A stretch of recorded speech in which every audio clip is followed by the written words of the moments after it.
I'm here with Tom Johnson, and Tom and I met 14 years ago, hard to believe, at the winter shelter in Columbia, South Carolina, and we've been hanging out ever since. Tom, you experienced homelessness, and you've experienced a whole lot in your life.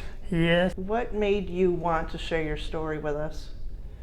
Where other people would know that you can overcome the obstacles of addiction and whatever the problem may be. You just have to find the right resources or the right people to talk to. And I'm going to ask you a whole lot of personal questions. And if you don't feel comfortable, you just tell me. Okay. But let's start with when your addiction started. How old were you, and what was the cause?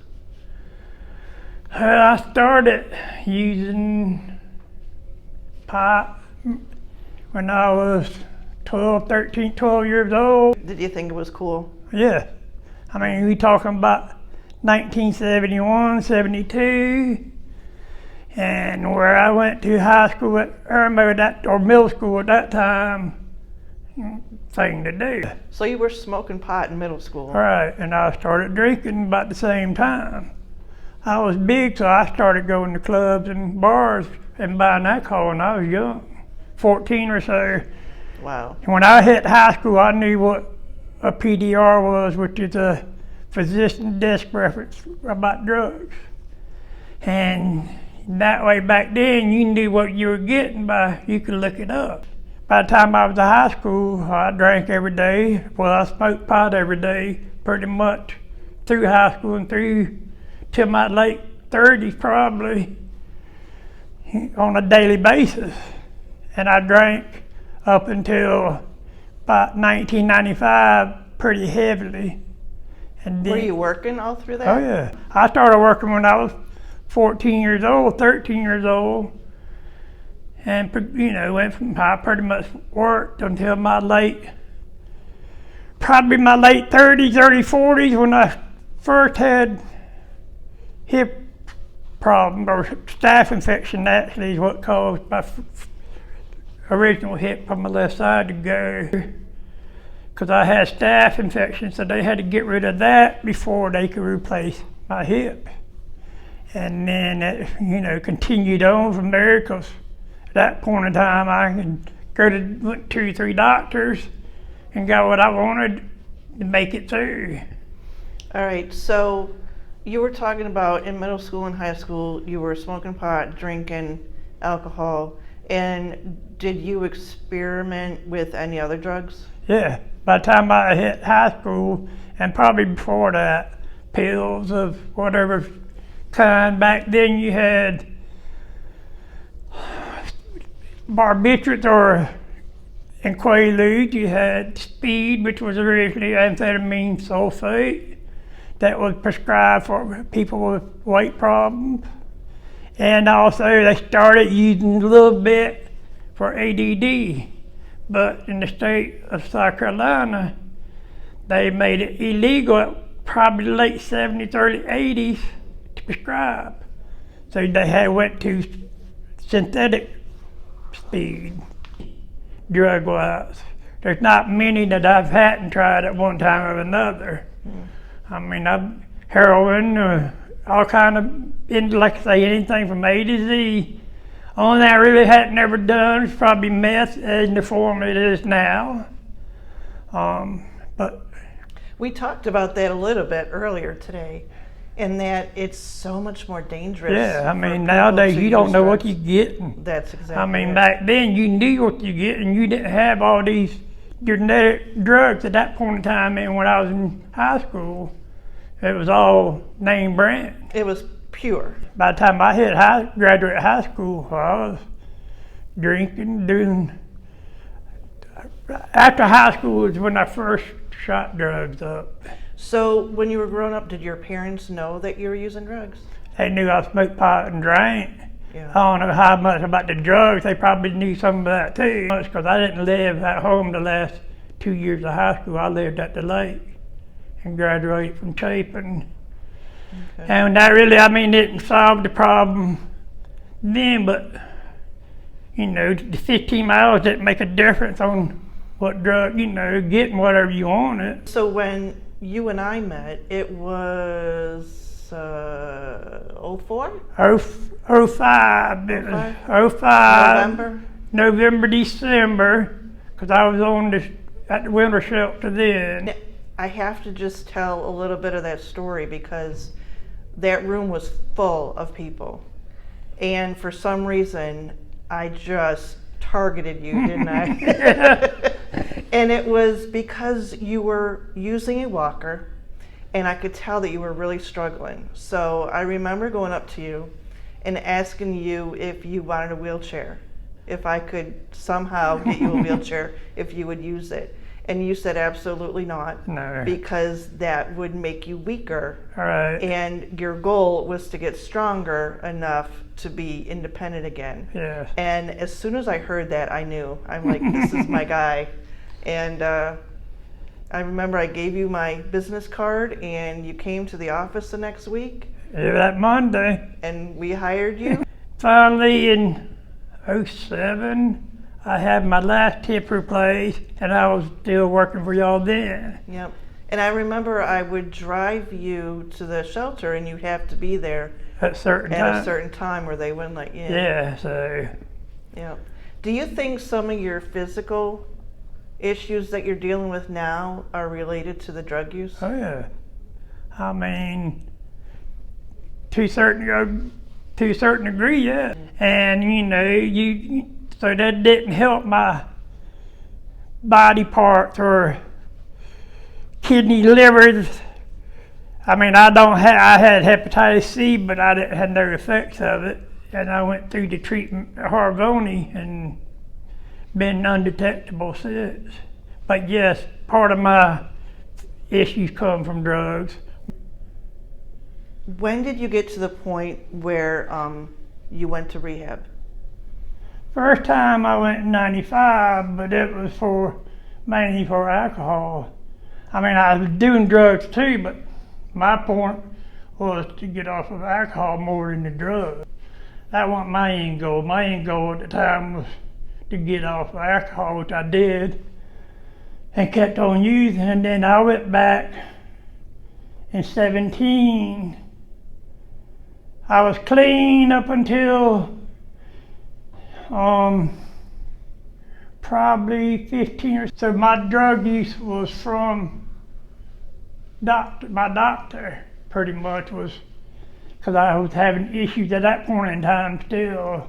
With pain? Pain, chronic pain. I have rheumatoid arthritis. I have chronic pain. I have start of kidney problems. I've had kidney stones a lot, and so I battled with that. Then I had blood clots in both my lungs. So that sort of brought me to the point of getting sick. So did your addictions, alcohol and drugs, did that affect your relationships with your family? Oh yes, very much. Did you ever steal from them? Yes. I mean, I called my mom to lose the home that we lived in.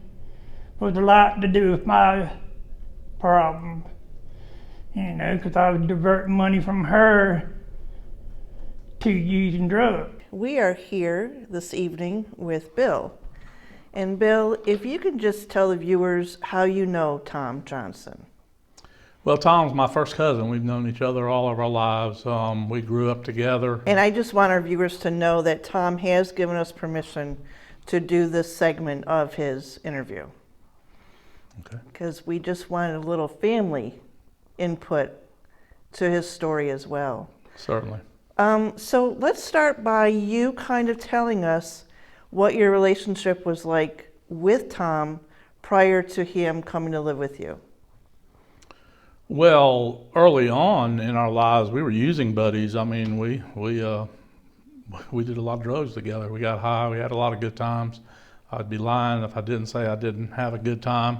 We continued on in our relationship with work. We both grew up at my father's business, and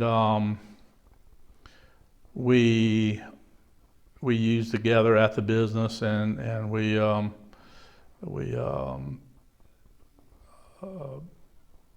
ran the business together. Tom helped me quite a bit at the business, and Tom is very experienced in bookkeeping, and helped me quite a bit. I was pretty much and he also helped with cooking and stuff like that too on the grill. We had a grill, and so Tom was a big help, and that was our relationship Okay. before I got clean. I So had been, you got clean before Tom did. oh yeah, I got clean, and my clean date is January 1st, 2000. Well, congratulations. So yeah, that was, and Tom actually was running my business as I was getting clean, and I knew he was using, but I didn't really care at that point. I was just, glad somebody was there to hold down the fort, as they say. Were there any issues when he was running the business and you weren't there? No, not really for me, because I was using too. I didn't care. I just had that mentality where I just didn't care. I got to that point in my using before I got clean. How old were you when you were using together? Yeah, when I came up, when I moved up to the lake, when my family bought Putnam's Landing, we started using together almost immediately then, and it just moved forward from there.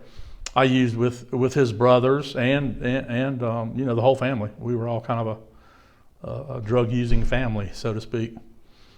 My brother was a heroin addict, and unfortunately he passed away in 1980 because of this disease, because of addiction.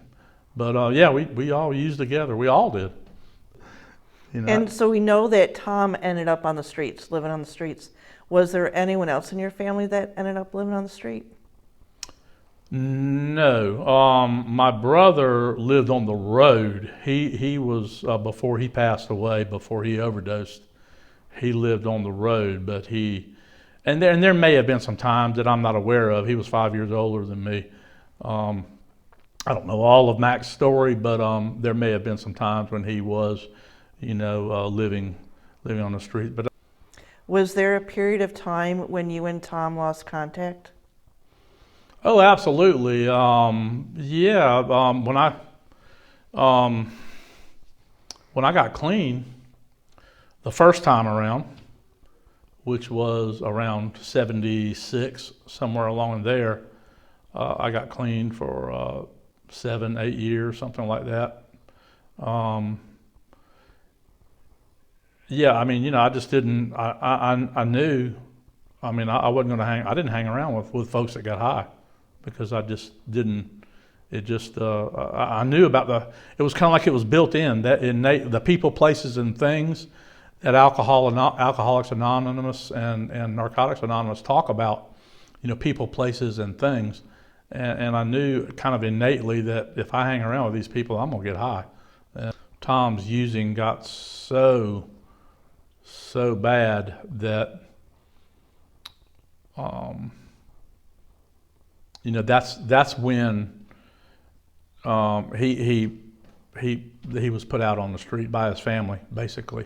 Right. And he wasn't staying with, I think he was staying with his mother. I can't remember exactly what the conditions were, but yeah, that time, he was using so much that his family didn't, and I didn't either. I didn't, he had burnt me pretty bad with some business things and things like that I'm not going to discuss here. But it was I didn't want him around, because he was so, what's the word, toxic. Mm-hmm. He was using so much that he was so in his disease. He was so sick. Did you ever end up in jail due to drug and alcohol? Drugs. I ended up going to jail for conspiracy to attain controlled substance by fraud. So I did a year in Lexington County, and that's when the first few months I got out of jail, I stayed with a friend, and then in into October of '05, I ended up on the streets. The first 30 days I was in Oliver Gospel, had a bed there, and then every night you just had to test. They blew you for alcohol or whatever, and as long as you didn't pass, you passed that. And at that point in time, I wasn't doing drugs. My hip was messed up, and that's when I was on a walker. So I ended up 6 months, and I met you in December or November, in the November 1st of December. And then that's when I learned how to get on compassionate care or help things to get better. So before we met and you were out on the streets, you were telling me one of the ways that you felt you were safe during the day was to go into the library. And that's where we are right now. Yeah. We are in the Richland County Library on Assembly Street, downtown Columbia. It's a lot different than it was when you were here. Yes, I came and read every day. I would read a book a day sometimes, depending on how big a book it was. And now they actually have a social work department in the library for the homeless. And I really sensed that eventually I think that Tom would be okay. And he found his bottom. He sure did. And a few years back. And that's when I decided to take him back in again. And that was a tough decision. And I did sit down and talk with him then. And we also had a family discussion, with his sister-in-law and his brother, and I told him under no certain terms that there was going to be any drug use, in my house if he was going to stay there, and I would allow him to come back. But if I caught him with drugs again, it's not going to, I'm going to put him right back on the streets where he came from. Yeah. And for someone who's watching this and they want to get clean, they're not quite there yet, what advice do you have for them? If they have the desire to get clean, but they're just not quite there yet, my suggestion would be, or advice, if you want to call it that, would be to just keep holding on to if they have faith in a higher power, to keep that faith and keep doing what I think they know to be right. I mean, I think, I knew eventually that it seemed like to me that, again, I go back to every time I used drugs, it seemed to lead to devastation, heartache, pain in my life. And I guess that would be the advice I would give. Stay away from the people, places, and things, the people that are using, the people that are in a lifestyle that you may feel a little uncomfortable with. That would be my advice, to stay away and also go to meetings. If they have desire to get clean, that's the only requirement at an AA or an NA meeting or a Celebrate Recovery meeting as far as that goes. Tom deserves it just as much as you or I do or anybody does. And for you to open your door more than once? Well, to me, Tom hurt me financially, big time. But I really, I kind of go back to, it's kind of like the Lord's Prayer, forgiveness, You forgive somebody, before you seek forgiveness for yourself, you might want to forgive somebody. What kind of advice would you like to give to a family member who has someone that they love who's out on the streets and they're considering bringing them back in to the family, into the home? What's your first step, do you think, that they should take? If I would suggest to anyone that has family members that's struggling with drug and alcohol addiction, I would really suggest going to like Al-Anon meetings and finding out more about addiction. And there are many good books out there that talk about it. But one of my favorites, to be honest with you, is the AA Big Book. Right. So, And you are susceptible to addiction, and you will be for the Oh, rest of yeah. your life. Yeah. So when you have all these physical chronic conditions and the doctors put you on my doctor, opiates, my doctor knows my problem, because when I came back to Columbia in 17 and got clean, I went to my doctor and told him what was going on. So anytime he tried to prescribe me opiates, we had to talk about it. And I had a compression fracture back in the spring that I used opiates for a little while then, but it was as prescribed. And now I take a lot of different meds, but I take Tramadol for pain at times if I need it. Is it bad enough? And so I just have to learn to know that I'll always be susceptible to it.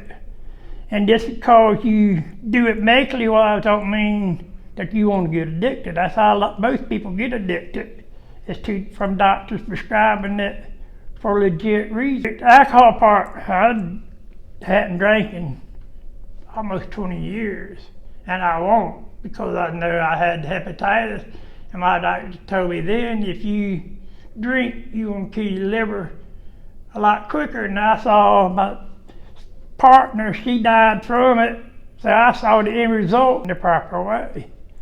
so how do you get from day to day without using now?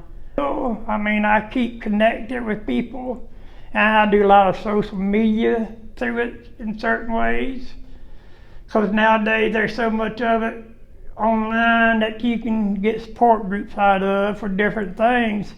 And so I used to attend more, but with my health I don't go as much now, but I'm still part of it. And I go at least usually once a week. My home group meets 3 times a week, so Okay. And how's your relationship with your family? it's better, but it's still very complicated in certain ways. I only have a brother and a sister left. I was the youngest of 5, so I've lost my oldest sister 5 years after my father died. Then my brother, that was 2 years older than me, died a couple of years later from AIDS. And so that's why I said death has a lot of feelings I didn't deal with over time, a lot of my adult life. So that's sort of, and my brother, I have a pretty good relationship, and his wife. And my sister, we still have sort of complicated, but it's getting better. All right, so it's the end of the day. We've had a good day together, Tom. Yes. And so we are now at a NA meeting. Second Chance Group. All right, and how long you been coming here? Since I've been a member of Second Chance since probably 2007, except for the time I was at Hilton Head. And you have the same sponsor? Yes, I do. That's awesome. Great support. And so there's a lot of support people through this. All right. Let's go do it. All right. Things. What's one thing that you would have done differently? I would never started.